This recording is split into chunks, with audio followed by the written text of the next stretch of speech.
Oh, boy. All right. This should be quite interesting. Oh, we got another episode of the Ice Team podcast. This is awesome. The Holmgrens invited us into their humbly abode. This is amazing. I mean, it's beautiful. It's awesome. We're in northern Minnesota. It's just the middle of winter, and it's actually pretty nice out. Gorgeous. I know it's supposed to be middle of December in northern Minnesota, but I think we almost got a suntan today. Yeah, it was beautiful out there. It was really warm on the ice today. Yeah, and you shared some of your pets with us. Yep. Yeah, we gave you guys a little taste of the northern Minnesota action. Yeah, Ashley outfished all of us again. Shocker. Yeah. That's typical. We didn't even have our lines in the water, and you're like, oh, giant. We got a giant on the ice already. And it wasn't a surprise. So we got John and Ashley Holmgren with us today. Got Drew Aspinwall. You guys know Drew. And we're going to get down into the dirty stuff of your guys' past, learn some things. You got a great series you're putting on called Devoted Outdoors. Super cool. I think the message behind it is phenomenal. I got a chance to dive into it. You got two wonderful kids who I've got to meet at some photo shoots and stuff. They're little hammers too. They Oh, are. yeah. Oh, yeah. Yeah. Yeah. Actually, Braylon, she just crushed her PB bluegill this year already at 11 and a half. So, And what did she tell you? I remember, I know what she said, but the quote. the quote was, I was sitting there actually fishing. Ashley and I were hole hopping, and actually the kids are old enough now to finally do their own thing. So she was sitting over there, and all of a sudden I heard her say, "Dad, come get the Vexi cord. It's a big one." And so I ran over there and pulled the Vexi cord, and it came up the hole. I'm like, "Yep, that's a big one." Yeah. So Yeah, it's so much fun now. They can just hole hop themselves and yeah. Yeah. catch their own fish, so they get Yeah. pretty excited. The addiction is real. And one of my fondest memories of your daughters was at Ice Shots last year with Sobe. They like fell in love with Sam Sobe. I remember at one point Sobe was like, I think borderline almost should have been paid babysitter for you. He was dragging him in the Snow dog. behind the snow dog Yeah. and dragging him on a Tub. sled. Oh yeah. We had it made. Oh. Yeah, it was nice. We had a babysitter for the weekend. Yeah. So Yeah. mom and dad got out. And I gave Sobe a hard time as friends. We all know Sam pretty well. And I kind of gave him a hard time. I'm like, you're going to make a good dad someday, Sam. Like, hey, what are your plans here the next 5 years with, Steph and all this? And was giving him a tough time. And, but that was pretty fun just to see them just love it. Like, they're good kids. You have good kids. And the first time I really kind of, I guess I could say, met your kids, they were like hanging out. We didn't know they were there. Yep. And you were like, oh, they're in the truck playing their iPads and hanging out. And I'm like, That was at the catfish thing, right? No, that was it at Ice Shots. It was and the Ice first Shots, day. yeah. Oh, yeah. They're Yeah. there in The the first day. truck all it day. was Yeah. super cold Yeah. out, below Yeah. zero. And I thought you just came down, like mom or dad, grandma and grandpa watched the kids. Yep. And you're like, oh no, they're fine. They're in the truck hanging out, watching Yeah. shows. And I'm like, what? It was like 1:00 in the afternoon, and they're Yeah. like the most well-behaved little girls. You probably are thinking, not a chance. Yeah. You just see them at their finest. But Yeah. awesome having you on. I think we should just take a giant step back because I don't know this. I don't know if Drew knows this. I should give a little shout out. We gained a little upper hand on our camera crew. We got Rawfish in the house. Joe and Logan are kind of helping us making this look next level. Not that Drew doesn't do a good job, but Joe took about 74 minutes to set this up. So Yeah. and it looks really good. But I think we should take a big step back because we don't know your history. How'd you get into fishing? Where did you fall in love with it? What were you like as kids? And let's walk through that process and have some fun. You want to Want start? me to start? Yeah, go ahead. Yeah. Well, I was an only child growing up, so I was fortunate enough to have actually my dad. He basically did everything. Like he did all the hunting, fishing. He was a big bow hunter, and actually I have a lot of memories of him when I was little doing taxidermy in the basement, and I just sit and hang out and watch him fleshing things, and I just thought it was the coolest thing ever, and I had so much fun watching him. And so, yeah, I mean, I was basically his wingman. Like I did everything he did. He showed me the ropes on everything. And a lot of my favorite memories were made with my dad as a kid. And then, growing up too, like even my mom's a hammer too. Mm-hmm. She's amazing at fishing and everybody in my family really, my grandpa would take me out and just all those were like my favorite memories growing up. It was a lot of fun. Your grandma's a hammer too. She has like archery, trophies and records in her basement and She's stuff. crazy. When we went She's there to pick up the 4-wheeler. Yeah, when we went to get the I 4-wheeler, was like, I'm she getting, gave like, Drew the full tour showed of me that everything. place. Like, this is crazy. Yeah, she's got like Pope and Young elk, and she's like, it goes to Yeah, state she goes every elk year. hunting. And Yeah, she's amazing. with a bow She's amazing. on state property. So I kind of got raised That's into crazy. that. That was just part of. I remember my grandpa would give me a 22. I'd go to his house and just be like, "Goodbye," and I'd just go in the woods and shoot things, and it was so much fun. I mean, it was like day made. So. Anything crazy, like your dad did taxidermy, my mind just goes all kinds of places, cats, animals, like anything crazy that he was like like did he ever do a skunk or anything fun or goofy or was it always deer, fish or? Mostly like the basics. I think he's dynamite at like deer heads. He's super, super good. And his fish, and he'd do ducks and everything. Yeah, as you can see right there. That's I mean, his that's handiwork? his work right there, yeah. He's awesome. I'm not going to lie to you. That was one of the perks of marrying Ashley is I got a free taxidermist. Now we know. Yeah. Now you know. And she One can catch all the crazy fish for you. thing. Correct. I might not get them mounted, but she can. Yeah. A crazy thing about taxidermy, along with my dad, though, is I moved to Alaska for a year in college. They had this sweet like exchange program where it was like you could go to school there and it'd be like the same in-state tuition. So I was like, sweet, I'm going to Alaska. So when I got up there, I was going to school and stuff. So I got like a couple different jobs. Like I worked at a preschool, and then I like found Knight's Taxidermy and I started working there. So I did all their bear rugs. I was like up on the table stretching rugs, and I did a zebra and a puma and a buffalo. Yeah. The famous Mounted in Alaska show. Yeah, she was going to be on the show actually and just missed it because she left Alaska. I like literally left right before that. But Did it you do was a any sweet fishing place. I did. I did. Yeah, I almost died there. Yeah, tell them that story. Yeah, well, right when I got up there, I was like, okay, gotta get a rod, gotta get some waders. No idea what I'm doing up there, and I'm like, all right, go out and catch some salmon, right? So I go down to the big old community Ship Creek, and lo and behold, I get stuck in Ship Creek. Right, exactly. Up Ship Creek, no paddle. Yeah, because up there they have the tides, So like the tide comes in, the tide goes out. So I'm sitting here fishing, and the tide just keeps on going out. So what do? I just keep walking out, keep going, and I'm like, oh, weird, nobody's following me, and I like keep going out, and pretty soon I'm like trying to step and my waders are getting stuck, and I was like, oh shoot, I'm like up to my shins, and pretty soon I'm up to my knees, and I was like, I'm getting up to like my thighs in this just solid muck, and I literally can't move. It's like quicksand. Like I literally can't get out. And all of a sudden these two guys start hollering, and they're like, don't go any farther. I'm like, I can't. So they like crawl over to me and like get me out, leave my waders. I'm a poor college student, just bought my waders, just bought everything.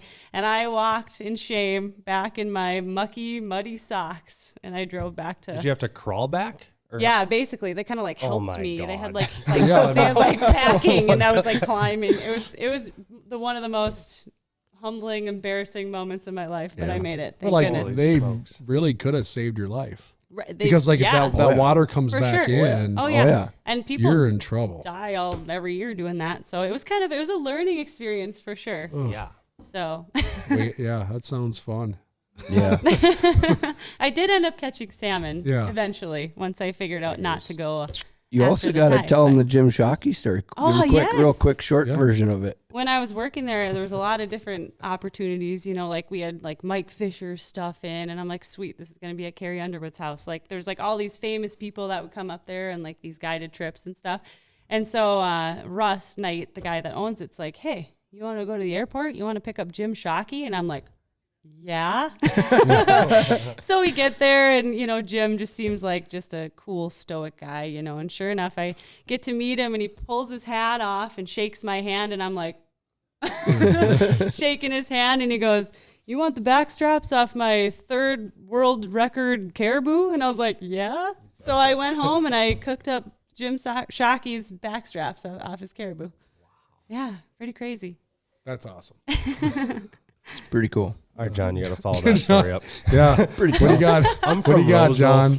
I'm from northern Minnesota, basically Canada, eh? Right.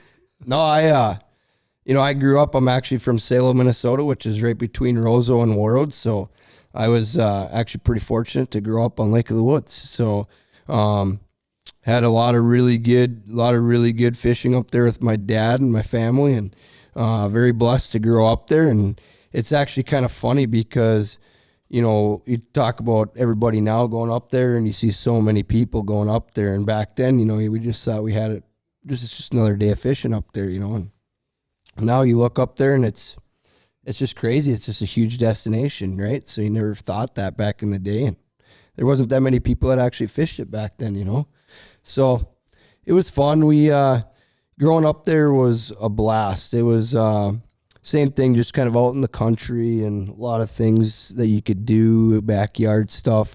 I wasn't anywhere near town or anything like that, so same kind of stuff. We grab the 22, go out in the backyard, go plink some stuff, and stuff like that. So, fishing's been really rich in my family. My grandpa actually was one of the first people to net Lake of the Woods back in the day, so that was pretty cool. Mm-hmm. And going up to Canada, my dad and I and the family would go up there. We go lake trout fishing up there, and same thing. We just didn't really know what we had, back, at least I didn't know what we had back then. Now looking back, it's just really cool to see where I actually came from. But with that said, we just had pretty much walleyes up there. Every once in a while we go crappie fishing up in the islands and stuff, and so coming down here to Bemidji, met Ashley at Keith's Pizza here at Bemidji going to college. So that's kind of where we met, and kind of going down this devoted road now and seeing all of like where we came from to where we're at now, like just the species, that we have here versus what we had up there is just so cool, because we got to learn a lot of things that, we didn't have up there. Right. So, as most people that follow us now know, we do a lot of muskie fishing. That was kind of that's one of our biggest passions is muskie fishing, and then obviously pan fishing in the winter. But, it's cool to come down to something like this, and take what I knew up there and apply it down here and just kind of figure things out together. It's just, it's really cool to see where that's kind of taken me, and we're just super blessed to have what we have and to be able to do it together and all that. So it's, I think we learn a lot from each other. Yeah, a lot. Well, I learned how to fish from Ashley. So. We know. Everybody knows that. So was it, you guys went to college at Bemidji, right? Correct. So that's what brought you here. Yep. Yes. So that's what I actually came to school here for, was actually fishing. Not school. But no, it was, I came to school here. I got my project management degree here, and then Ashley got her teaching degree here. And we actually, my buddy said, you need a job? I said, yeah, actually, I'll take a job. And so I went to Keith's Pizza, and my first day that I was there, I laid eyes on Ashley, and the rest was history. And actually, funny story is I was looking the other way. I came in. The funny story is we came in and we met for the first time, and I asked her what she was doing that night. Can you take a guess at what she was doing that night? Fishing. It was October. She was going bow hunting. Yeah. Really? And I said, so are you going with your boyfriend? She's like, no, I'm going by myself on my grandpa's land. I was like, yeah, I'm putting a ring on that. I'll gut your deer. I'll gut all your deer for you. Yeah. So you did the whole Lake of the Woods thing as a kid, and you mentioned as a kid you didn't realize the popularity of Lake of the Woods, nor maybe had it been as busy. But at that point in Lake of the Woods life, did people like commute there like they do now in the wintertime? It's such a huge business. Oh, crazy. Like it's massive. I heard things like almost all these resorts in Lake of the Woods make way more money in the wintertime than they do in the summer. Like, did any of that exist when you were a kid? Like people would commute to Lake of the Woods, go out to these resorts, do the fishing thing, or how was that?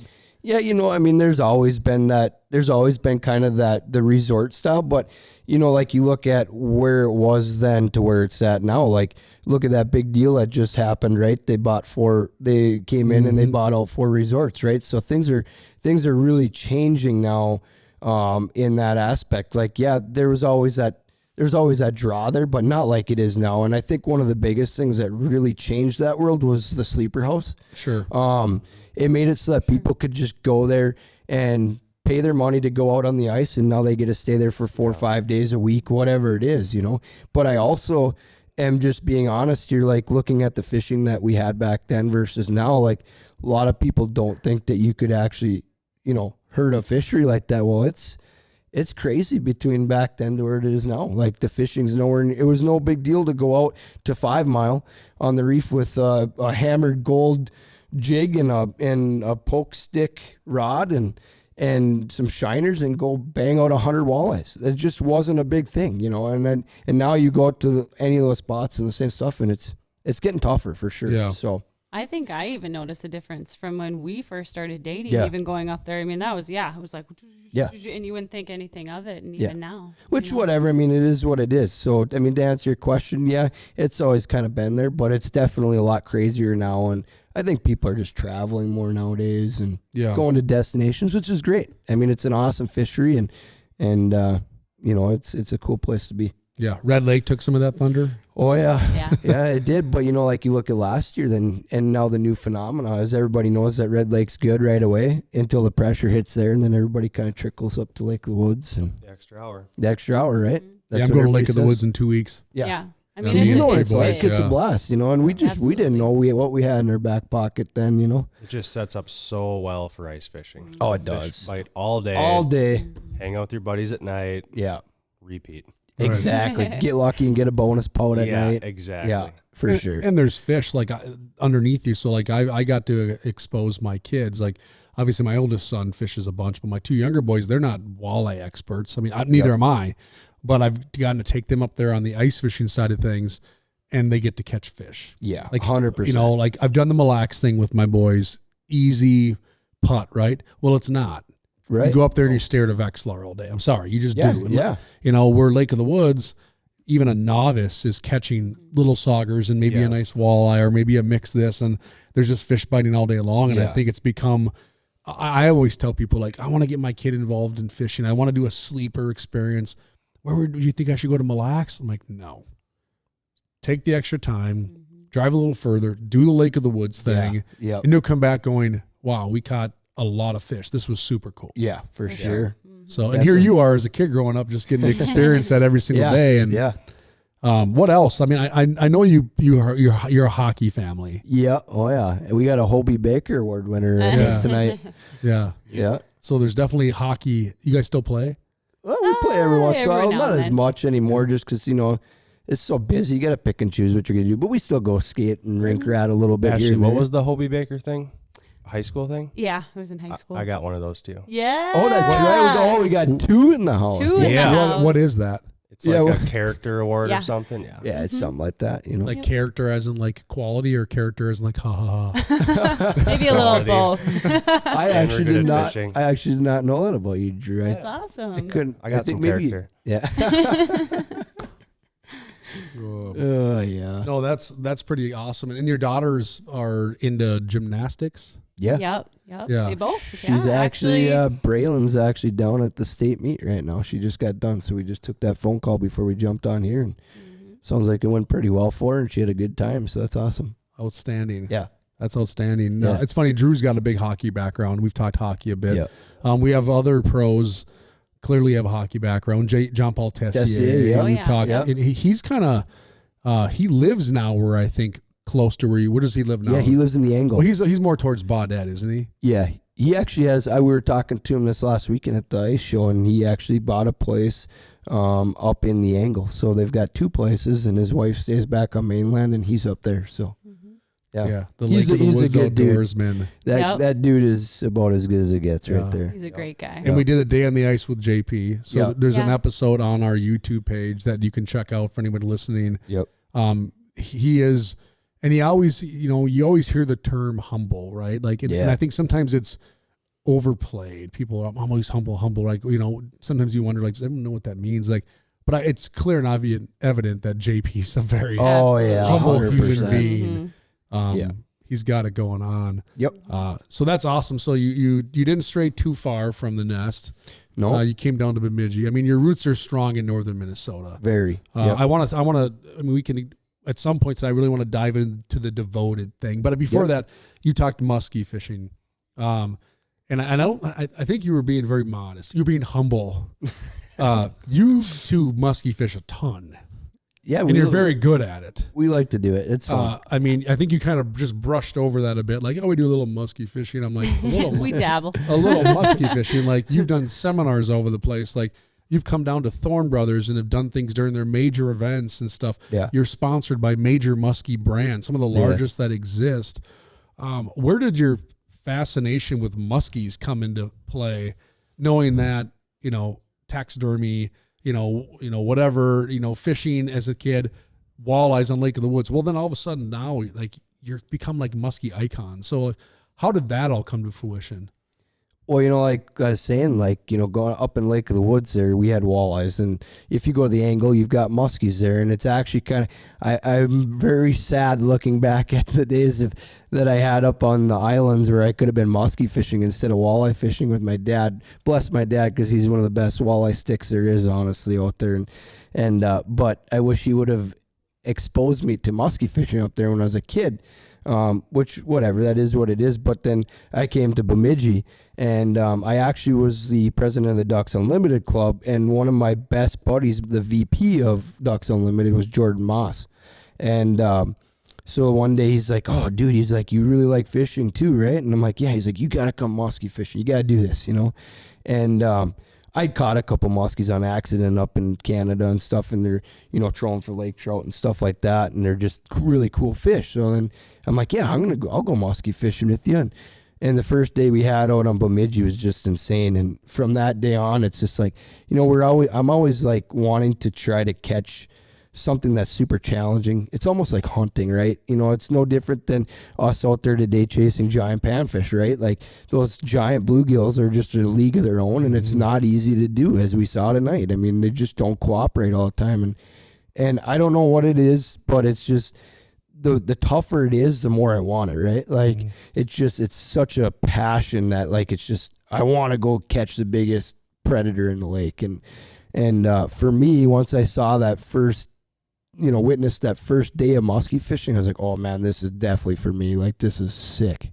Yeah. And I guess from there it just kind of grew. And then I met a guy, Brian Truex, which I don't know if you guys all know him. I think Matt, you know him now. Unfortunately, he's not in the greatest health now, which is very unfortunate. But he was my muskie mentor, and him and I and Tyler, his son, would go out all the time, and he just showed me what muskie fishing really truly is about. Not just catching the biggest fish out there, but just the whole game in general.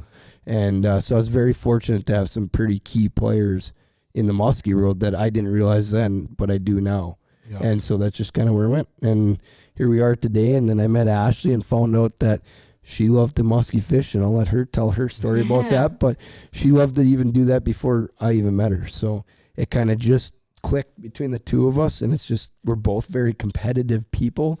And so it clicked for both of us. I think we both just like the challenge, and well, it's funny because actually my beginning kind of goes back to Truax as well. Yeah. Because my dad and him were really, really good buddies throughout high school and college. And so I think my dad was with Brian when he first got his first muskie boat.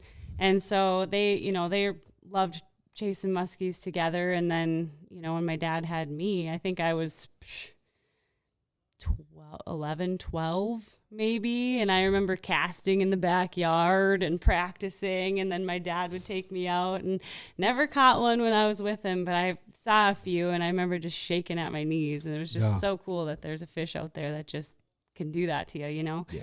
And so I had a lot of hours in the boat with my dad, practicing figure eight, drawing the muskie hunter front of the catalog and drawing all the pictures, and I was just like all about that.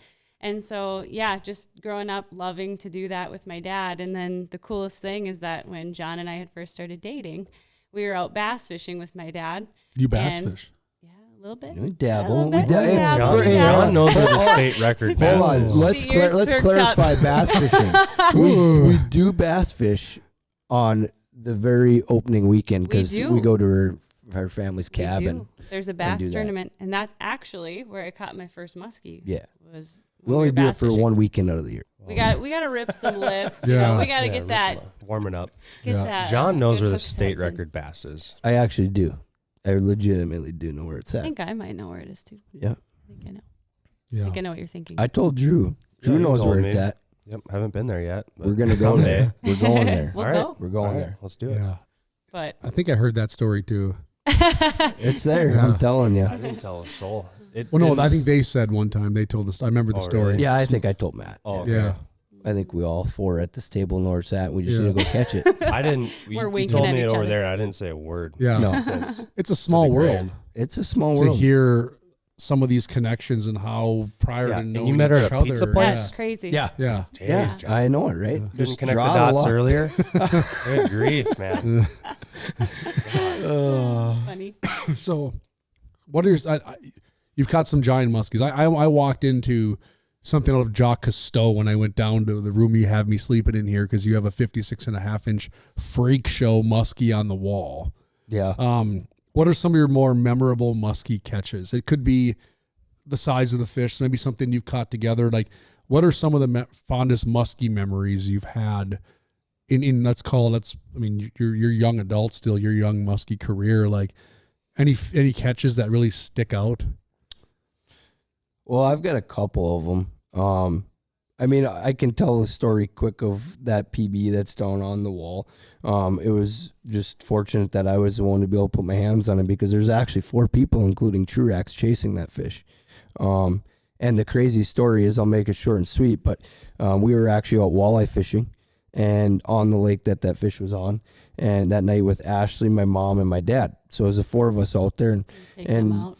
Yeah, so we took them out, and my mom and Ashley were hanging out and doing their thing, and they fell asleep. They were It having was late fun. at They were night. having fun, and they It was fell like- asleep. It was like and 1 in the morning. it was We were like sleeping. it was like midnight-ish, and I told my dad, I said, you know what? I said, I'm done walleye fish. I said, I seen that giant. Like, I got to go cast at that thing. Like, you don't get opportunities to see a fish like that. And for people who don't know muskies, like, you can pattern them like that and go back to them at the key times. And, Sure. and there's better times to catch them than others. And that moon phase was coming up at 1 o'clock. So I said, let's just go cast at it. I said, we got a chance at it. And sure enough, it bit. So, Ashley and Mom woke up very fast after I set the like, hook "What's because I'm pretty happening?" sure the whole neighborhood could hear me. One on in the the lake. 1 in the morning. 1 o'clock in the you morning. hook up with a 56.5 1 inch o'clock beast. in the It was morning. wild. Pitch blackout. Pitch I mean, it was blackout. like the Loch Ness monster. Oh, it was crazy insane. because, and I didn't know I knew when she bit, it was right where I'd seen her, so I was pretty sure it was her. But then I flipped the headlamp on and I saw her, and I'm like, it was crazy. But And so you got to experience that with your wife. with my wife and parents, how awesome is that? it was. Yeah. We say that to this day. Like, that was so fortunate to be able to share that. My dad got a net, my PB muskie, So cool. and it's just really cool. Yeah, it was really, really a really cool 1 experience. o'clock. I just can't imagine. Like, I would be scared. Yeah, I just can't imagine that Ashley was the one who caught it. I feel like every other time. Me too. Me too. Well, if she wouldn't have been sleeping, she would have. Yeah, exactly. I was just gonna say that. She took a break, took a nap, said, "Fine, John, John's take like, this is my This opportunity. is my opportunity. we need to go chase this fish. Don't wake her up. Yeah, but be quiet. We're trolling over there. Don't turn the big don't. motor up. Yeah. It's funny. Yeah. Yeah, that was a pretty crazy sight though. Waking Oh, up, gosh, and then I the think thing my was- eyes were like this far out of my head. I'm like looking, we're bumping it, and I'm looking at the front, and I'm looking at Oh, the back, and I'm gosh. like 56 1/4. Like, oh my Yeah, gosh, it was pretty that's wild. insane. Wow. Unreal. It was so cool. We're very fortunate to have the bodies of water that we have up here. You can't catch big muskies where big muskies don't live, and I tell people that all the time. Like, you can't judge your success off of other people's success because that's not fair to yourself, right? Right. People in Wisconsin don't have those they have some of those opportunities. Like, don't get me wrong, there's some big fish over there, but they don't have the opportunities that we have here, right? Like, Sure. it just doesn't happen. So if you're not fishing lakes that have them, you can't be hard on yourself. I mean, you just can't. And it's Yeah. not fair to judge yourself versus people that, have what we have. We're just super fortunate to have these bodies of water. Yeah. And it's no different with the panfish too. We're lucky here too to have giant panfish up here. And it's just, we're no better than anybody else. It's just that we're lucky to have that. And we spend the time out there and Yeah. chase them. And it's because I have a lot of buddies that muskie fish. I worked at Thorn Brothers for 6 years, and Yeah. buddies in Wisconsin. And you nailed it. Success is measured differently. Yeah. Absolutely. Where, I mean, I know people in Wisconsin that they'll go out and it's nothing some days to catch 6 or 8. Correct. Well, that's the thing. Right. They have the You know, numbers. but they might not catch one over 45 inches. Right. But they're like, you know Yep. what? It was an epic day. I raised 10 fish. Yeah. I hooked 8 of them, landed 6. You know, one was 34, 38, 39, 40. And it's like, I'm thinking in my head, like, that sounds pretty darn fun. Well, heck You know, yeah, like, that's impressive. I'm like, yeah, you caught you know? 6 muskies in one day. You know, it's so like, yeah, you know, beauty's in the eye of the beholder. Where versus you look at like a Brett Alexander, right? Right. Who gets to fish like what, Lake St. Clair? Yeah, Is Green that- Bay. Green Bay, Yeah. yeah. Yeah. And he catches just absolute freak shows. But Yeah. if you really talk to him, I don't think he's catching a pile of fish. No, he's just on the water a lot. Yeah, You know, it's that's not his- like he's catching them all the time. No, and you're not gonna. It's no different with any species. If you're chasing the biggest of the big, you're not gonna have success if you don't put time on the water. It's no different than, you know, like my favorite thing to say to people is, you know, if you ever golf before, yeah, okay. How often do you golf? Oh, you know, once or twice a year. Okay, are you good? No. Okay, well then you look at the pros. They golf every day Right. of their life. They golf 36 holes a day. That's what they do. That's their life, and they're good at it. Yeah. It's no different than fishing. If you want it to be a priority, or if you want to catch big fish and stuff, you just gotta make it a priority and go do it, right? Yeah, I don't know. I mean, I can roll into Grand Slam once a year in mini golf with the best of them. Yeah, I mean, it's, you weren't at Top Golf with I'm us. pretty You're a good. true freak. Yeah, hey, I did well at Top Golf. Yeah, you could hit the Yeah. ball. I haven't hit a golf ball in about 4 years. Yeah. And, That I mean, I gotta try. Thane golfs all the time, and I made him Oh, look pretty bad. God, I don't know. Thane says he plays college golf, but I don't know if I believe that. Yeah. Joe was there to witness. Yeah, you that freaking hit tournament. that golf ball. That net needs to be a little higher. Yeah, I played hockey. I can You hit a cracked golf that right. thing, and I don't even know where it ball. Sure, landed. Ashley can probably hit a golf ball. in hockey. Oh yeah. I just picture Happy Gilmore like, I'm gonna hit that golf ball whacker Oh, guy. yeah. Come over and challenge the golf ball whacker guy. Yeah. Yeah, Yeah. yeah, double or nothing, so they could do it again. Oh, that's awesome. Muskies are a special creature. I mean, I'll tell you what. I mean, we catch a bunch of muskies guiding in the cities. I got a Minnetonka. Well, you 90 caught a mega giant, Yeah. sir. Yeah, but I was bass fishing. Yeah, That's well, all right. it's still a mega giant. It was big. That's pretty you know. crazy. But That'd had to have been quite a fight on you know, lighter rod. it's funny. We've talked about BJ Brent a little bit before Yep. on shows, and BJ's on the Blackfish Pro staff. BJ guides on Minnetonka as well. And that day he's like, you know, I want to catch a fish on a frog, Yep. bass fishing. And I said, well, we got 2 hours till we got to pick up our clients, and excuse me, we were doing a corporate trip.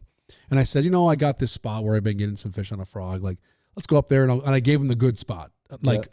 truthfully on God, like, you can take the good spot. I'll just go down this edge by these docks, throw a frog in here, and I think you get a bass on a frog. I start throwing. It's like sun's like just coming up. I'm kind of tired. I was just on a long stretch of days on the water, and I'm throwing a frog in between docks. And I'm not even fishing what I would consider my frog rod. Yeah. I got like 50-pound braid, like a medium heavy rod. I'm not throwing like a heavy action 65 pound, like my true. I'm just kind of slinging this, and I throw this frog up there. It's a standard Spro frog. The Spro frogs, yeah. So you're talking just your typical bass frog. Yep. Throw it up in that dock, and I see a wake. Comes over and pounds it. I set the Yeah. hook, fought just like a bass for about 5-10 seconds. Not heavy, not hard, just in my whole boat Crazy. turned into the dock. Wow. Yeah, pulled that thing out. It was super fun. But most of our fish that we catch are on bass. Yeah. Well, and it's funny because you hear Yeah. that a lot down there, you know, like, Yeah. and that goes anywhere. A lot of people catch a lot of muskies on bass gear. They really do. No, on bass. Oh, on bass. So like we're reeling in a bass, Oh, and a muskie eats it. well, that happens. It a lot, happens too. to us all Yeah. the time. I think we boated 9 muskies this summer. 7 were caught on bass. Wow. Yeah. Wow, we need to start throwing bass. I take it back. I take it back. 1 was on a crappie. Yeah. So 6 were on a bass. 1 was I on a think crappie. it's just that panicked fish. That Yeah. it triggers them. It triggers Yeah. them. When we were up with the Gillespies at Eagle, like we were sitting on muskies, but like they just weren't eating. Like as Yeah. crazy as that sounds, and then Lucas, out of all people, is like, I'm gonna catch some of these stinking walleyes and saugers. He goes, give me a minnow. Throws out a minnow, like boom, he gets like a 13-inch sauger. Thing's struggling. All of a sudden, boom, muskie hits the Hits sucker. it. Yeah. It's like, well, he's like, I told you we had to fire him up. I'm like, Yeah. oh, okay, Lucas, you muskie. Yeah, you're super smart with muskies, man. That's funny. But he was right though. Like sometimes that struggle, that panic. Oh, just yeah. triggers for them. sure. Oh, for sure. yeah. You want to know something crazy? You guys ever hear of Camden Glade? He's this guy that's doing the fish puke stuff here up in Bemidji. Well, guess what? Like the number one food for a muskie was on Lake Bemidji earlier this year. A muskrat. Muskrats. And then coots. Coots, yeah. Coots is yeah, another big birds. one. Yeah, and then pike. I caught a muskrat Big on a stuff. tip up once. That'd have been exciting. Yeah, Yeah. it's pretty wild. It had one hook in its mouth. It was a quick strike rig. One in its mouth, Wow. one stuck in its Wow. paw. Oh That's my. crazy. And I pulled it up a hole. I mean, you kind of feel Yeah. like I know I got something alive on here. Like, what do I got here? It was on Pelican Lake in Monticello, Yeah. Minnesota, when I was in high school, and I pulled up a muskrat. That's crazy. Wow. I think scared everybody. the living bejesus out of me. I think everybody's got a muskrat story. I got a muskrat story. I think everybody does. I remember we were out ice fishing one time, and all of a sudden, you just hear screaming, Oh yeah. bloody murder, and you're like, oh my gosh, who's dying? Like, what's happening? All of a sudden we run over there, like, to help them, and all of a sudden they're like, wah! Freaking out, and there's a muskrat running around the through bottom of their their ice house. It'd come up through the hole. Well, like spearing, you hear a lot of guys that spear, they have muskrats come up their hole or, Yeah, they come chase the decoy or something. Yeah. Well, Cavias had that video go Yeah. viral, millions Yeah, of views. yeah, I remember Oh, that yeah. one. Yeah. And it was so funny because if anyone knows Keith Cavias, like he's got probably one of the coolest fishing personalities, right? Oh, He's yeah, just kind of for been sure. there, done that. Yeah. Very, very, he's a character, like we were yeah. joking about. And that muskrat's running around in his fish trap, and he's laughing, he's videotaping this until it grabbed one of his grabs walleyes. his walleyes. And then the game changed. Oh, yeah. Then it was no longer fun for him. Yeah. Yeah, I that's when remember, it I remember changed. that. That's funny. Well, Keith's on Lake of the Woods right now, Yeah, he is. Yeah. catching walleyes. Yeah. Speak of the devil, he's Yep. up there right now catching walleyes, having a good time. That's what he said at the show. He was heading up Yeah. there. So And I saw him post a report, I think yesterday. Sounds like it's going pretty good up there. And, Yep. yeah, shocker, Keith Cavias is catching walleyes. Like, Imagine that. that never happens, No, right? that's Like, pretty Can't rare. imagine how many walleyes he's had on the end of his Unreal. line in his lifetime. I think we should jump into some devoted conversation. I think, it would be great for our listeners and viewers to understand how that came to fruition. And maybe for starters, just really what devoted is, the story behind it, your goals, what you're doing with it. Maybe people might not know, okay, what is Devoted Outdoors? Maybe explain that, then how it got started, and maybe some of your dreams and goals for this, I think, pretty awesome series you're working on. yeah, we, I guess to start it off, like it pretty much all started at the pizza place there, I guess, if you want to start way back, but to where it's kind of at now, Ashley and I have always we've always kind of, talked about doing the videoing stuff and that. And I think the biggest thing to us and why we started doing this actually before it really, really became what it is now, at some point we're going to be old and we're not going to be able to do this stuff like we can now, right? So we were always talking about how cool it would be, especially after we had our family, how cool it would be to be able to capture these moments now and be in a nursing home someday, all decrepit and not being able to do nothing other than watch some TV and popping in one of our discs and watching our lives in replay. That's awesome. And that's really where it really started. Like, that's what we wanted to do, is we really wanted to capture these moments and so that's kind of where it started. And Yeah, I think there's a lot of reasons, I Yeah. mean, like we have a family of our own, and, every year it's like we go out, we do all the things, we're out in the woods, Yeah. we're foraging, we're fishing, we're hunting, we're doing everything. So I think Devoted is kind of a window into our lives, and I think it's just a window into our lifestyle. And also, like, we want to be able to, give tips, help people out, show people how to fish as a family, just kind of show different ways that we can do it as well, and just kind of encourage other people out there to do the same. Yeah. yeah, That's pretty awesome. And Yeah. you're going to do, and it's an all encompassing series. yes. Where it's not just fishing. No, we're Right. chasing the seasons. Yeah, you're hunting, you're Yep. doing all kinds of Yeah. different things. You're incorporating your kids, Yep. which I think is awesome, And then I think it's fun to hear your take on and how you want to look back on this, and Yeah. and your kids will too. Oh, for sure. Absolutely, yeah. Like it's just going to be cool to have, and regardless of where it goes from here, which, now we've kind of set some other goals since then.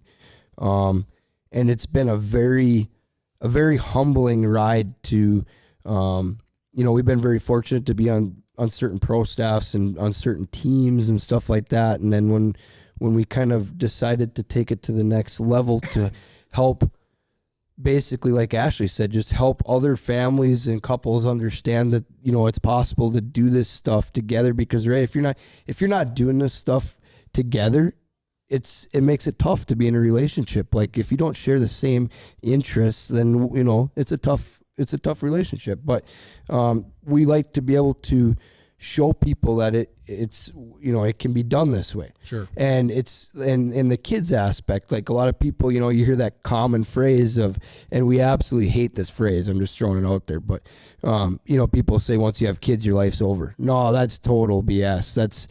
Your life just starts when you have kids, and that, Matt. I mean, you do an awesome job with your kids, and Drew with your future kids. I got a dog, dude. A dog. Yeah, that's kid number one. But no, I mean, it really is something that we really, truly, that's how we feel. It's, yeah, I feel like we've always just been gung-ho, like when we were like dating, when we first got married, we're like, every weekend, every night, every whatever, we're out, we're doing something. And so I think we like talked about it. We're like, no, we're just going to keep doing all the things and grab the car seat, get the pack and play, let's go, and I think we always just kind of did that. And now it's just so cool, like with our kids being older now, it's like, now they're like, let's go, Yeah, I mean, so at the time, like Ashley and I are sitting on the couch now, we're like, man, it's kind of crappy out, it's kind of cold, and then Braylon and Brindley are over there with their Vexlars in their hand, like, let's go, Mom and Dad. I'm like, oh, great, what did we start here? You created little, how it is. I mean, every oh yeah. Oh, yeah. No, so it's fun. It's a awesome. lot of fun. We're super excited. We are so excited for everything. We actually just wrapped up our last 2 interviews of our first season. It's 100% shot and done. Wrapped up, and we are super excited. This first season is a lot of our traditions, like a lot of the traditions that we've always done throughout our lives and things that we're starting and doing with our kids. And I mean, this is just our everyday life, I mean, like, this is just how we live, and this is our story, and we want to be able to inspire others that are on the fence or wondering how you do it. And it's really, really cool and humbling to see the messages and people. Like, we go pick mushrooms in the spring, right, and we'll get 30 to 50 personal messages asking, hey, how do you find morels? How do you do that? And even if it would have been just one person messaging asking that, it would have been all worth it. Right. Because it's so cool to be able to help people experience, that same experience, right? Like, to be successful, to do that stuff. And yeah, I think we're the most fun. Like, it's funny because, like I was telling you tonight at the table when we're eating supper, like, I'm to the point in my career now in fishing to where, it's I look at it, it's kind of like a 3-step process, right? You're young and you're just gung-ho and you don't know a whole lot, but you go with people who do. And then you got the second stage where you do it all on your own and you run through that. And it's like, you're really kind of, to be honest, you're kind of greedy and you want it to be about you and all this. And like, you know what I mean? I mean, I'm not trying to get that deep into it, but like, kids and stuff want some of that's, Sure. It's me. And then you get into stage 3 where it's, no, now I want it to be about you. Yeah. And you're a guide. You know what that's like. I've guided for, I guided for 15 years now. And, it's just, it starts to really cut. The older you get, the more it comes out. And I think that's really cool too, to be in this stage now with Devoted and to be able to bring all that full circle and to really, I mean, this show is really going to help people catch fish. It's going to help people live that lifestyle. It's going to be really cool. Now, for our listeners tuning in, when can they expect some of this to air? Where can they find it? If people want to really tune in to the Devoted Outdoors stuff you got going on. Obviously, I know you have the social media pages. They can follow you and all that. But, I'm intrigued. I want to watch this stuff. Yeah. So what is the timeline look? Or is that something you don't want to discuss right now? And that's okay, too. No, we already kind of announced it. Yeah. Yep. So January 5th is going to be our first episode air. And let me tell you, it's going to be a good one. Oh, yeah. January 5th. It's going to be a good one. So if you're listening or tuning into this podcast, mark your calendars for January 5th. And you'll announce on your social media channels I'm sure as you get closer, do some teasers, things like Yeah. that, get people excited. So Yeah. For sure. Yeah. that's it. I'm excited for you. Thank you. And I Thank know you. Drew is as well. Thank you. As is our entire team and any of our partners and friends. I mean, it's been fun to. I mean, Drew and I were talking on the way here. We had a 3.5 hour car ride today, and how cool you guys have created this. I think you even said like, I just want them to succeed so well because it's so cool. You're such good people, and and I think people will see that, and I think it'll tick with them, and I think you're going to have a successful path with anything you do. I get to work with both of you on a pro staff level, get to do some fishing, get to get humbled often when I come up here and go fishing. But I think, talking to fishing in general, we get to do some cool stuff. We have made this an annual trip. Yeah. We started it a few years ago. I remember that 2 years ago is when you first sort of mentioned this project. Yeah. Right? Yeah. Yeah, it was. It's kind of crazy to where, we made that decision of, wanting to help other people and then doing it right. So we kind of rode the struggle bus the first couple of years. We had a couple different cameramen and stuff that just we didn't really put our full effort into, like, not our full effort, but like a full financial effort into doing this right. Mm-hmm. So we went through that struggle bus, and then it was actually because of that annual trip that I rode back with Joe, who's actually filming us right now, and rode back with Joe, and I said, Joe, you know what? I said, this is something very special to Ashley and I, and we really, really want to do this right. And I said, we're willing to fork over a little bit of cash to do this, and if we're going to do it, we're going for it this time. Mm-hmm. And Joe looked at me, and we sat down and we hashed her out, and here we are. Yeah. So It's pretty cool too. Like even from then, it's funny how like you can try to make things happen and try to do things, but like in all honesty too, like in the last couple of years, just like how many things have changed and where we're at now, it couldn't be better timing. It Like is, it's everything's true. just lining up perfectly. Like it's just funny how things all just work out. Right. Our two favorite sayings is everything happens for a reason, and everywhere you go is on your way. Yep. And we live by those two mottos because you know what? You can get stressed out as much as you want when things don't work out and go your way. But at the end of the day, it does no good because you ain't changing it. Yeah. So you Yeah. just got to roll with the punches, and then Go for the ride. now, like today, I can tell you right now, Ash and I we filmed our last two interviews, and our daughters did their interviews, and we literally went into our bedroom and gave each other a hug and cried. Yeah. And that's how much this means to us. Yeah. So- Well, I can't wait to watch it. I feel like I've been I feel like Yeah. because you've filmed for a year now, right? Full year. Yeah. Yeah. About a like, year, yep.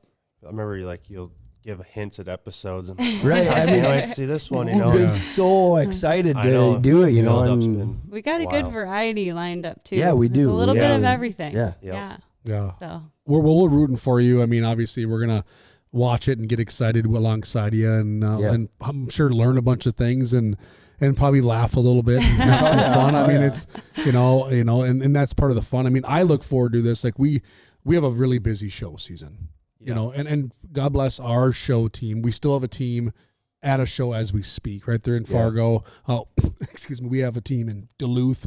Yep. Doing their thing. And we've been fortunate now to come up here the last 4 years. COVID hit and shows didn't exist. And we said, well, this party must go on.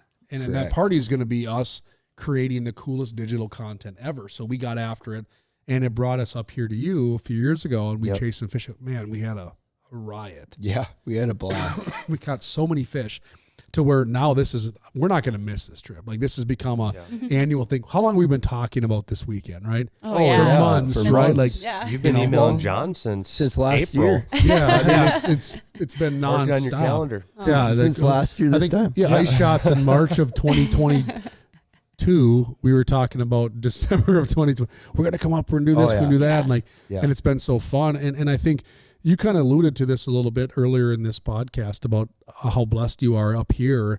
But I'll tell you what, like it's not like because you live in Bemidji, you're just gifted all these amazing fish, right? Yeah. Like it's work. Like we worked today. Oh yeah. Like we put in time. I mean, you may 100%. see some cool fish on social media, some grip and grins. Ashley's going to be holding a big bluegill or Drew or whatever, right? But what I think a lot of listeners don't always comprehend, and we tapped in this a bit with some of our other speakers, but I think today showed that is even though you talked about we're really blessed where we are, right? Yeah.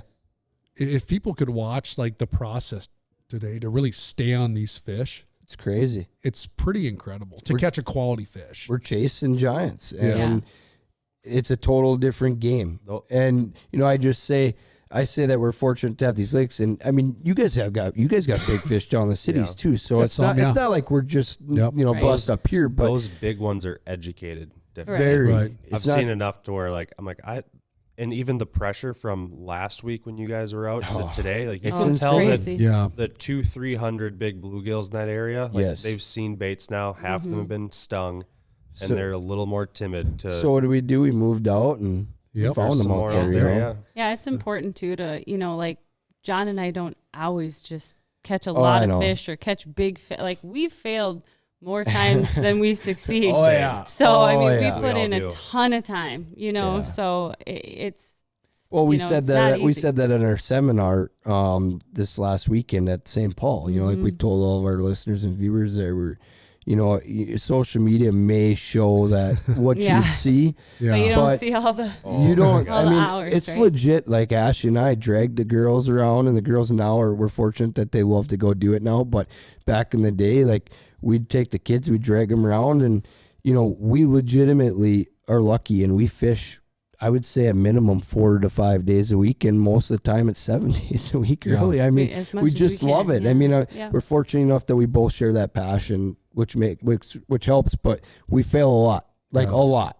Yeah. So. But that's how you succeed. And that's how you Right. succeed. The only time Yeah. if you don't learn from what you from your failures, that's the only time that it's an actual failure, right? And I do think it's funny, and people always say that, oh, man, you must always catch nice fish. I see your posts on Facebook. Is like, yeah, no, some days that's the only nice fish I catch. Right. correct, You know, I'm not gonna show you. We caught some little perch today. right? We caught some little bluegills today, right? We're not gonna show those ones, right? Like that's kind of how the promotional game goes. We're not gonna get off on a tangent on that, but so yeah, you're gonna see that nice bull bluegill, that big 10-inch or whatever it might be, but it might have been 4 hours to catch that. oh fish. yeah, Correct, for yeah. sure. Yeah. And that's what I always try to let our listeners know, and even like my buddies and my clients or whatever is like, okay, just because you like book John to go fishing or book Matt or book whoever, it doesn't mean you open No. this magic box and you're gonna go catch nothing but 10-inch gills all day. No, exactly. Even here in the beautiful area of Bemidji, right, where you Correct. have phenomenal fishing, it's still not just a No, given. exactly. It's Right. it can be very, very challenging at times, and we like that challenge. Yeah. If it wasn't there, right? If it was easy, it would just get boring, I think. Yeah. And I think that going back to like the Muskie scene, I think that's real. That right there hits it on the head. Like it's such a challenge, right? Right. I mean, there were Such a days this challenge. year that we wouldn't catch a fish, Oh, I mean, yeah, we we went had- through Yeah. streaks where we'd Yeah. be out, you'd see fish, but you wouldn't always catch Well, them. And it's then been like when a you- lifetime for me. You can go a couple days, Ashley. But then when you get one, it's 100% Oh worth it, yeah. right? Yeah. Actually, I want to tell a cool story about Yeah. Devoted and Muskie fishing together. So we filmed an episode, or tried to film an episode, I should say, earlier this year, in June for the open water bite, and we fished for 3 days, and on day number 1, I went 0 for 7.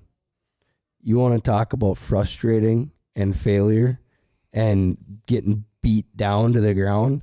That was it. Yeah. I even had a giant on the drone and lost it. And that would have probably been the most epic muskie video to see the world today. And I lost it, including 6 other fish that day. Why did you That's do that? that's tough, right? But then Ashley caught one the next day, which was really good. And then we're doing this episode's actually, we're combining it. And this is just us being 100% honest. Like the filming is tough, right? Like you you got to hope that those fish are cooperating that day, and they just weren't that day. And Ashley caught one, and we went on the next day to see, like, gosh, we saw like 22 fish that day. I think it was 22 or 23, and we couldn't get one to bite. None that was of them day would 3. open their mouths. So here we sit with not even half an episode, and that's just the reality of what it is. So what did we do? We took and flipped the script, and we turned it into showing our favorite times to catch giant muskies. And so we booked another date on the calendar.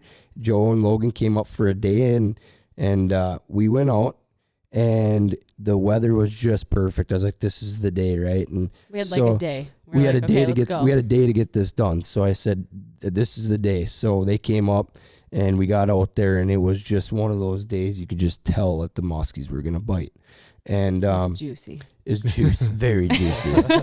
And so we get out there, and Ashley has this giant come up on the topwater and missed it.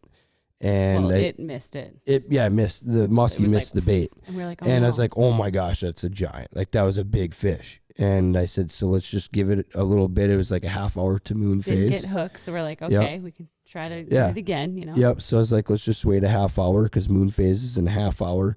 And then it started to like rain, and we're like, all right, we're going back on that fish. It's moon phase. And I took one cast, and I crushed that thing. And it is going to be the most epic one of the most epic muskie fights and celebrations that anybody's ever going to see in the muskie world. And that's going to be aired. That's going to be one of your episodes. Yeah. But that just goes to say too, just like, goes to showing. You miss fish, you grind, you grind, day after day after day. And then we just have this like magical moment, and we caught it is, and that's what it's biggest, about, most right beautiful there. fish. That right there is what it's about. And it was like, that's our episode. That's what we wanted. You know, like, it's just so cool, like how it all came together. And I'll fail over and over and over and over again, and I'll fail 100 times to 1 if we can have those moments together. Because those moments are just, and even when you fail, we're in that together too. Failing together is like, you'll see that on the show. Like, that's one of our cool things about the show, is you're gonna see us in our ups and downs. Like, we're not just showing, this isn't gonna be just us showing like, hey, we're just hammering all these giants, right? Like, that's not what this is. You'll see what it's about. This is true real life, like, struggles and successions. So, well, just to be frank, I don't even target muskies because I can't catch them. Yeah. You know, and did you watch that bite episode with Pete and Josh? I did. That's what kind of, that's kind of where my mind went. Like, if you talk, I mean, you're talking about Pete Mena, right? Right. Like a legend in the world of muskie fishing. And he had nothing left. Right. He's like, I don't think this is going to happen. I know. I think 2 days of fishing. He also wrote the book Muskies Suck. True. Very true. You know, some of these legends, it's like Jim Moyna going off on a rant about bass fishing, real tenured bass pro, right? Yeah. The guy's won over $1 million, and through his conversation about bass fishing, he talked himself into, why do I even do this? Yeah, he's like, what cost me this? Oh, we've been there. We've been there. Yeah, so like Pete Mena and the Muskies, that they're kind of cut from the same jib, probably the same era of legendary status, and in the Midwest, known for their species, to the point where Jim had to talk himself into going, why am I even bass fishing anymore? Like, what am I doing? And but you nailed it. Like, it's not, I'm excited to watch it because I think it's cool that you take it from a perspective where it's not, most of these TV shows you watch and shows you watch, you just see all the fish catches. Right. You just see all the good stuff. You just you don't see the struggle. Yeah. And that is the most of all of our, I mean, we have those magical days. For sure. Very few and far between where you just go catching. Like even today, for example, we caught some nice fish. Yep. But we struggled way more than we caught fish. For sure. Right? Yeah, for sure. And that's the norm. Yep. That's whether you're bass fishing, whether you're muskie fishing, whether you're walleye fishing, you just usually have a lot of off days to have that really good, for sure, good day. And we didn't want that, we're like, hey, this is real life, man. You don't catch them all the time. Like, because it's real. just more relatable, right? Like, people don't, it's just relatable. Like, people know what that's like. Everybody does. If you fish, you know what that's like. And I think the lowest of the low is when you have your highest of your highs, Yeah. And I think people need to understand that. Like, they watch these professional anglers fish on TV or social media, a Sam Sobey influencer, whatever their angle is. I think they need to really take a step back and realize, like, there is no magic button. Right. 100%. No one is just, look at the Elite Series, right? Bassmaster Elite Series, for example. We live in that world a lot because of blackfish. Yeah. And, you look at some of the best bass fishermen in the world will go in zero. Yeah. Oh, yeah. Those zero, It happens. they're the best ever Exactly. right now competing after days of pre-fishing and will zero. Exactly. Well, and pre-fishing, you mentioned pre-fishing. People don't see that 7 to 10 day window that they were out there busting their butts through the weather, through it all, and failing and failing and failing and failing over and over and over until they finally find a bite. And that's or pre-fishing's really, really good, and then right. You don't want to win. You're on should have been here yesterday. I just seen a funny meme actually the other day of a guy walking to the weigh scale with one tiny little bass and his thing and his head held down. And he goes, that moment that you realize you told everybody you had the winning bite. Yeah. I've been there. And we were talking on the way up that I'm like, when I guide, I've always been very careful not to be like, you're gonna have the best fishing of your life, because then it always just kicks you in the face. Oh yeah. But it is funny, and I think a lot of anglers are starting to realize that. I think our anglers in general are becoming smarter, right? Yeah. I don't mean that offensive to anyone, but I just mean our anglers are more educated. Yes. They have the platforms, they have the social media, they have the tools. Yeah. Like we're really living in an era. Like my son is here someplace. Like I don't think he realizes how good they have it. No. Right. Like they really do. Like and I was 100%. just talking to one gentleman. It was just not too long ago, right before the show, ice shows, and we were talking about bow control. And I was just kind of saying, there was a point where you had to know what bow control was. Yeah. And he's like, I don't follow you. I said, well, what do you have for a trolling motor? He's like, oh, I got I think Altera, this and that. I'm like, you have spot lock? He goes, oh yeah, live and die by it. Oh, geez, and I said, how long have you had it? He goes, I've only had a power drive and then a Trova. This always had spot lock. I'm like, so when you pull up to a spot and you want to stay there, you just push a button on your trolling motor. He's like, yep. I'm like, you no idea what bow Did you control. ask him, hey, have you ever dealt with the trolling motor called the Wind? Because you don't have one. Yeah. When I first started muskie fishing here in Bemidji, I had my uncles, because I went out with Jordan, and after that I was just hooked, right? I did it like every day, and I was borrowing my uncle's 16-foot boat with a 15-horse Yamaha on the back with no trolling motor, and I was literally whatever way the wind blew, that's the way I was trolling that day. I remember anchoring many times in 20 to 25 feet of water, and I don't think I have an anchor in my boat. No. You have one in Unfortunately, your I boat? can't. You do, because you fish the river and do the sturgeon thing, but like, I don't know if I have an anchor in my boat, because I feel confident between my outboard, my trolling motor, the talons, like. Yep. Well, we all know that based off last year's bass tourney at the cabin that you can catch bass with an anchor in your boat. Get As long as you're on the right Just spot. all wrong. Yeah. But it's Cool ways funny. to work. Yeah, but we have those cool tools, and then people get off on tangents sometimes about that. Like, like today we were using various types of forward-facing sonar and things to stay on fish and to find fish and to find schools, and then that's a whole other topic on its own. But people do come at us at times with like, oh, do you think it's cheating? Do you think it's unfair? It's like, well, when GPS came out, everyone jumped on that.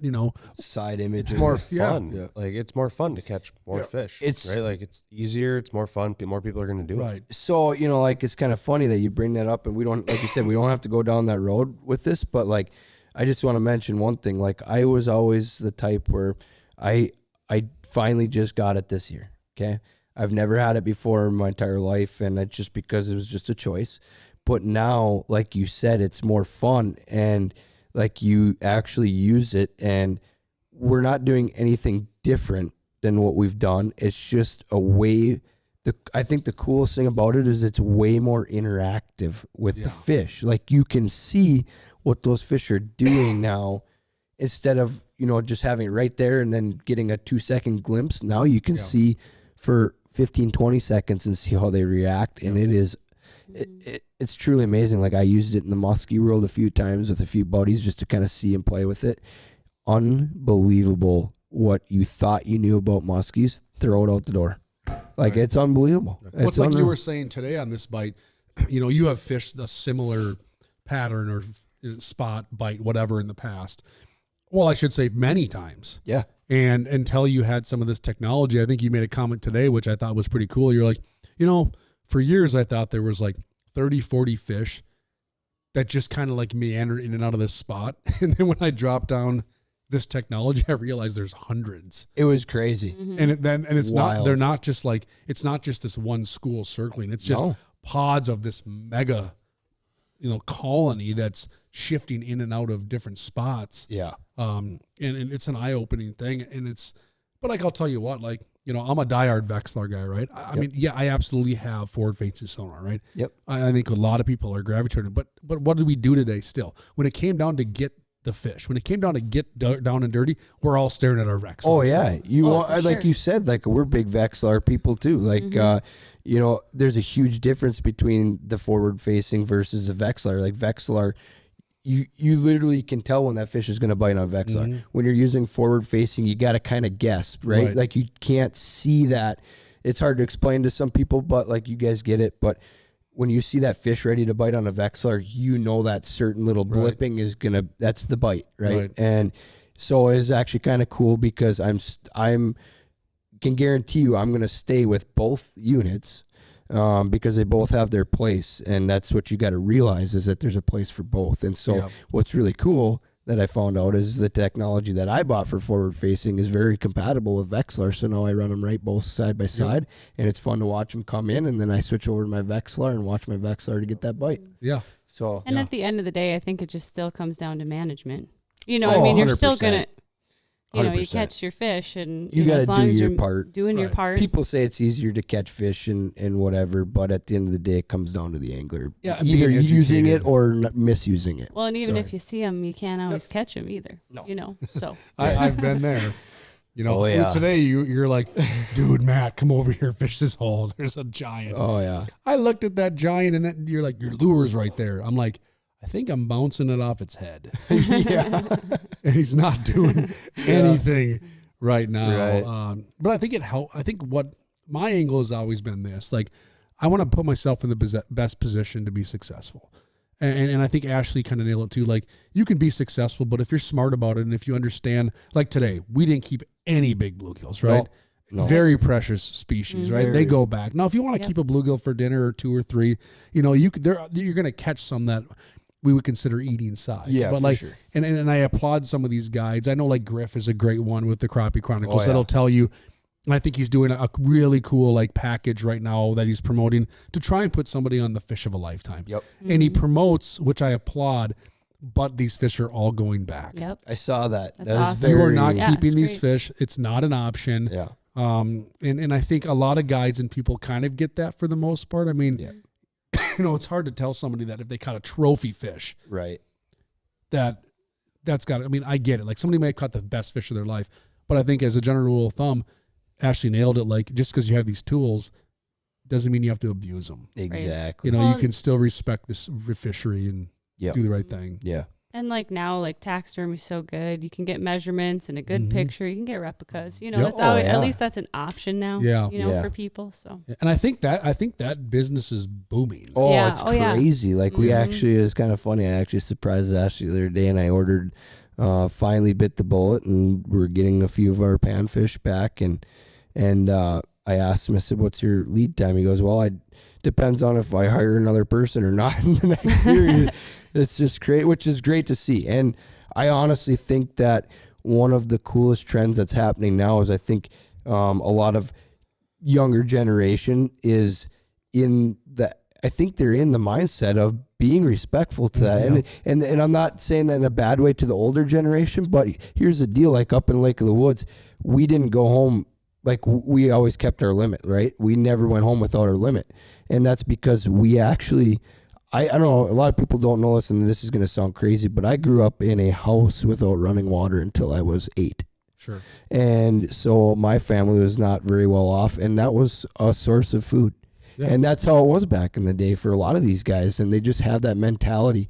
And I think nowadays it's really cool to see because I think the fishing industry is pushing everybody in the right direction. I think it's going in the right direction. Like you see more people respecting that resource. I would agree. And you see the 5 fish limits on a lot of these lakes up here in northern Minnesota, which was huge. So things are going in the right direction to protect that.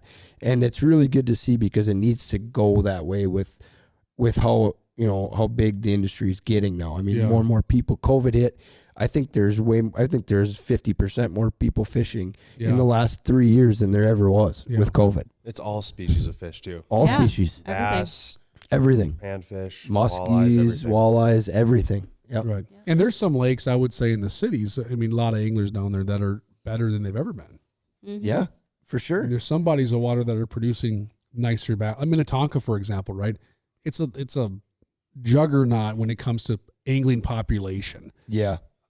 I would say some of the best walleye fishing you can experience in my lifetime on Lake Minnetonka is happening right now. Yeah, that's awesome. So that's really cool. Stocking Very efforts, cool. people get it. They realize some of these bigger fish have to be let go. It's pretty cool. But I think it's neat what we're doing with our panfish, though. Not to toot the DNR's horn, but we're panfish dorks, right? Yep. We can say that. Yep. For one, I hope the fiberglass company you're working with understands how much the fiberglass they're going to need to take care of your panfish. 'Cause I can only imagine. But I think it's great to see what they're doing because, for so many years, I think there was a misnomer that, you'd see people go fishing for bluegills, for example, and they would throw back a little smaller one to keep a little bigger one, right? Yeah. I want to keep the bigger one. And I think what you're seeing now with some of these awesome things the DNR is implementing with this lake's a 5 bluegill lake. Yeah. People are starting to be a little more thoughtful. And I think they're starting to realize, okay, there's regulations on this body of water for a reason. And it actually does 2 things. One, we'd like to think everyone's educated on that, but the verdict's out. I think what it's also doing is right, wrong, or indifferent, is it's also telling some people they're going to go, the people that want to keep those fish, they're going to go, no, that's a 5 fish lake. I'm not going there. Exactly. Right. You hit it on the So head. that also- I have heard that so many times since they did that. Right. Yeah, you hit it on the head on So that it's one. kind of a win-win. So if you have Yeah. that person that still wants to just go out and keep all their fish, they're going to go, oh, I can only keep 5 in that lake. Well, you know what? I'll go someplace else. That's Right. the key right So there. I think they're making headway. You're seeing a bounce back on some of these lakes. I fished some of these lakes. The biggest bluegill I've caught open water comes from one of these 5 fish lakes. And I'll tell you, for a handful of years, it was in dire need of something. Yeah. And I'm seeing it bounce back That's after so a few cool. years of 5 Amazing. fished. And so you can see the proof right in front of you happen. And I always just take the back seat. People always want to bicker with the DNR, right? They're an easy scapegoat at times. And my position has always been this, like, okay, we fish, we work at clam. That's our specialty. The DNR, this is their specialty. They study fish habitat and behavior and culture and things. Let's empower them to make those decisions. Just like I'm not going to, if Drew gets cut today, I'm not going to stitch him up. Yeah. I'm not. Sorry, Drew. You're on your own. I mean, I can try. I'll try, and I'm sure I can figure it out. But my point there is, I'm not a doctor. Right. I empower the doctor to do their job. So Right. I think that's always something neat. And Jason Durham sat down with one of our COs from the DNR, just a couple weeks ago. Yeah, it was great- a couple weeks ago. A Yeah. Yeah, great that's good. piece there Yeah. too. We were on the ice today, and we spent a bunch of time talking with one of your guys' buddies that's a game warden here in the area. Had a great time chatting with him, and he was telling us about some of these freakishly big fish he's seen recently and stuff. So it was kind of fun to see that, and so it's kind of good to see things working full circle. It is, 100%, and that's where it needs to get to be. And it's funny because you see all these people that are, bickering about the DNR and stuff, and at the end of the day, those are the guys that are going and taking their limit every day. Right. And at the end of the day, it doesn't even come down to the DNR sets the rules and the precedents, but how often do you see a DNR when you're out fishing? I mean, you're a guide. You very rarely see them. It's Not not. that much. It's not up to them. It's up to you. Right. If you want that for the fishery, it comes down to your own decision, and that's where people need to understand that that's the way it is. Yeah. And I see it all the time. I mean, I've heard it, the stories, and we all have, where somebody they could live on the lake or they might not. It's their favorite lake, and they come out there and they keep their limits. And then it's that person at some point that goes, well, the bite last year was so good, you know, and I'm not trying to, I'm not trying to make this weird or political or get off, but I've heard that so many times, and it's usually that local guy that maybe has abused that fishery. That's like, oh man, this used to be so good. And then you hear the guy's buddy like, well, yeah, if you didn't take seven limits a week, it would maybe be okay. So, you know, but I think you're right. I think we're seeing there was a guy today on the ice, lost a really big crappie. Yeah. Oh yeah. You know, and that was a big one. And I'll tell you what, that guy was thoroughly excited, right? Oh, he was. So like you look at someone like that who, you know, that could have been his biggest crappie of his life, you know, but you just saw that pure acceptance. And I honestly don't think he was looking at it as, oh no, I just lost dinner. No, he was looking at it like biggest one of his life. I just lost this pure passion. Yeah, a guy older than any of us, right? Out there fishing on a bucket. Yep. And we can't recite everything he said. I felt his pain, but he was clearly excited. Emotion, lost this big fish, and these big fish are there because of some of these things that we all think about, right? So it's awesome to see. We've been talking for what? Hour and 15 minutes. It goes pretty quick. It does go fast. Yeah. Wow. Joe's still asleep. Oh, he's awake. He's awake. Over there. I think we lost Logan. Yeah, Logan's gone. Logan's down for the count. So Joe's gonna be on the hot seat at some point down the road here. So that's good. It's all fun and games until I get Joe across. You get Joe across from me by the microphone. There's Logan. Hey, Logan. There's Logan. Woke up, but. Cool. I mean, I suppose we can wrap things up, but I mean, before we do, anything you want to leave the listeners with, any other pieces of excitement, any other teaser maybe, or something you got cooking, or maybe for this winter. Yeah, what are you going to be doing the rest of this winter? Yeah, we got some exciting things. Some Canada stuff. Yeah. We'll go back to my roots up there and go do some of that, and then I guess to kind of just lay things out real quick, we've got we just wrapped up, like we said, our final deals that we had to do for first season. So that's all, everything's done there. Joe and the crew are working on editing that right now. We actually have in hand our first season trailer. So we've been anxiously holding on to that for quite a while because it's very epic and it's pretty cool. Like, it's just really like, we're so excited, like it's finally here. And so we have that, and we're going to be releasing that soon. And then we're going to, the week before January 5th, we're going to release the trailer for our first episode. And then January 5th is our first episode. And then every week from that point on, January 5th will be our episode, or January 5th will be our first episode.